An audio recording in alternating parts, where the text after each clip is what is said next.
Welcome to the Resilience Conversations, a portal into the world of inspiration and creative thinking about finding our inner strength and learning how to use it.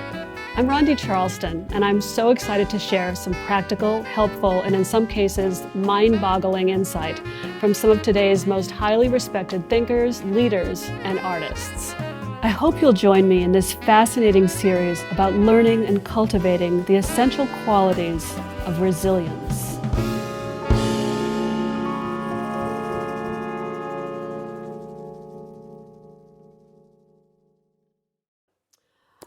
Senator Murphy, thank you so much for taking the time out of your very, very busy schedule to sit down and have a conversation with us today. To me, you have shown what I call passionate resilience over the years.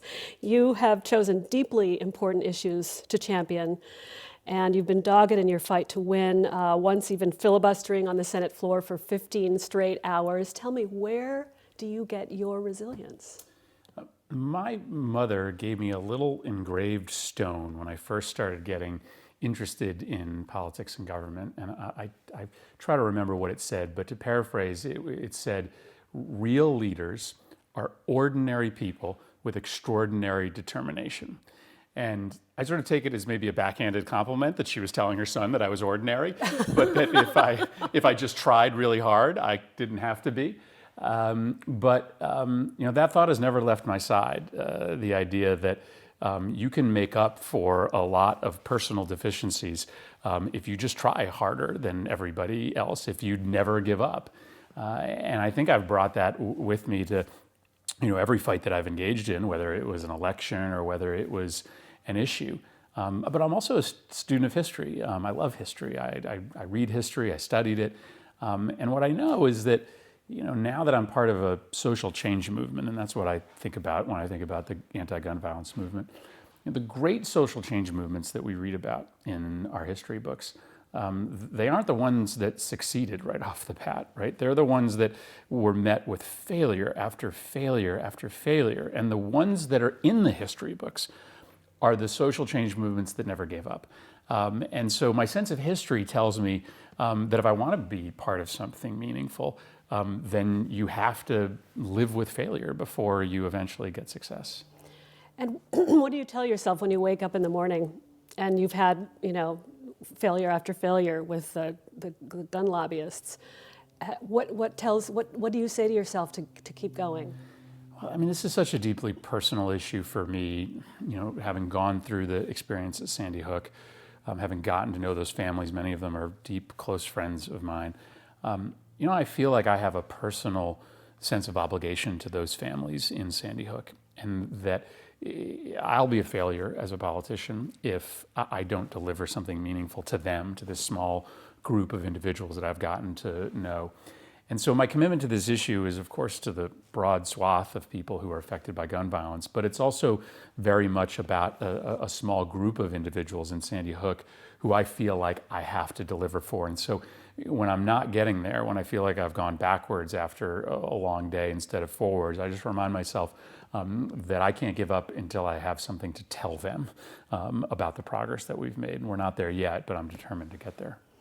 How do you feel, or how does it feel now in 2018 to witness the galvanizing effect of all the marches and protests? How does that feel for you?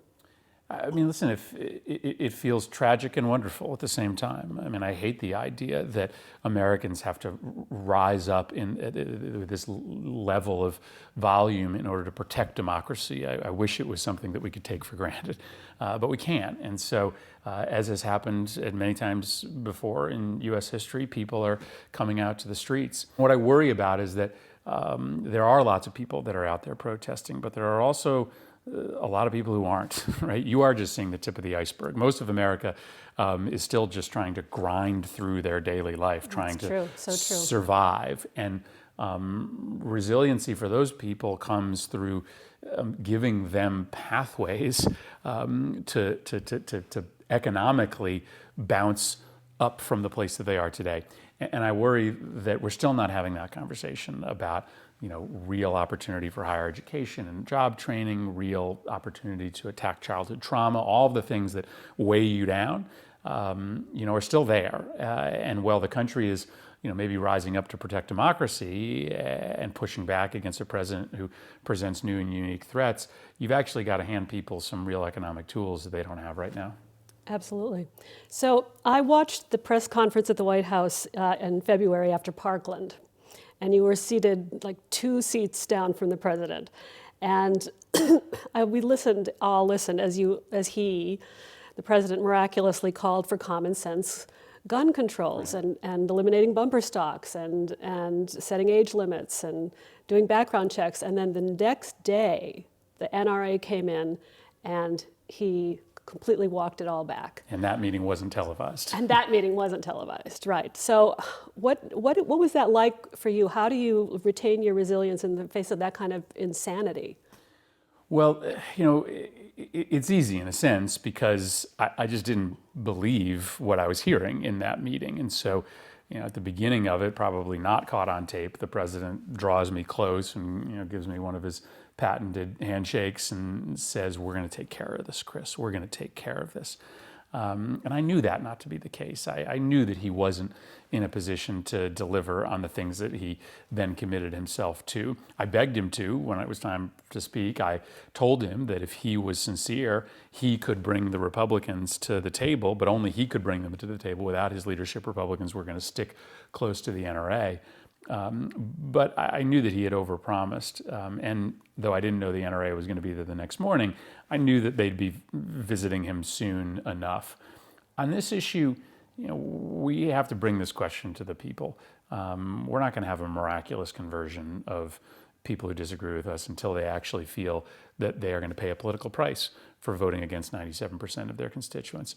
And so my resilience on this issue comes from my belief that democracy doesn't allow for 90% of the population not to get their way for long. I think democracy is resilient. I think that, eventually, maybe it takes a few election cycles, maybe it takes some time for our political power to grow, but eventually, if 90 to 95% of Americans want something, like they want background checks, they get it. I think that's how democracy is designed. I love that. Democracy is resilient. Yeah, it's built in a way that democracy can take some hits, but eventually people find a way to use it to get what they want. And on this issue, forever, 9 out of 10 people wanted background checks.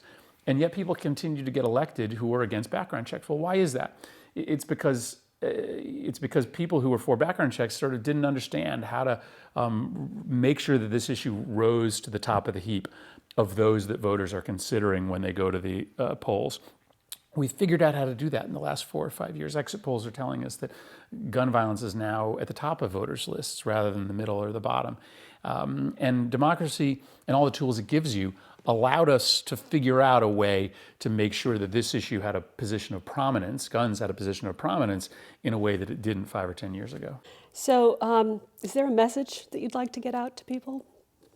I mean, my message is that this experiment has been going for 240 years, but it's still an experiment, this idea that we all decide through government what we want to do communally for our country. And it's funny because, democracy is not the way that we run many other parts of our life, right? We don't think it's the best way to run our workplaces or our families or our kids' sports teams. We actually don't love democracy, right, as a means of organizing ourselves other than our government. And so it's just a reminder that this is something that, takes nurturing, it takes tending to. And this is one of those moments in which you've got to pour a little water on the seeds of democracy to make sure that they continue to grow. And the reason why I know we'll meet this moment is because, again, if you look back over history, there have been plenty of dire threats to democracy, plenty of moments where people said, oh boy, are we going to survive the Civil War? Are we going to survive 1968? Are we going to survive the potential impeachment of President Nixon, President Clinton? And yet we did, because as a country, we found a way to bounce back time after time, hit after hit. And this is a unique threat. I'm not saying that this isn't different than prior challenges, but just look, if you're wondering whether we'll survive this, just look back at our history. That's good. I like that. Well, We promised you to have a short interview here, so I thank you so much for everything that you do for Connecticut and for our country.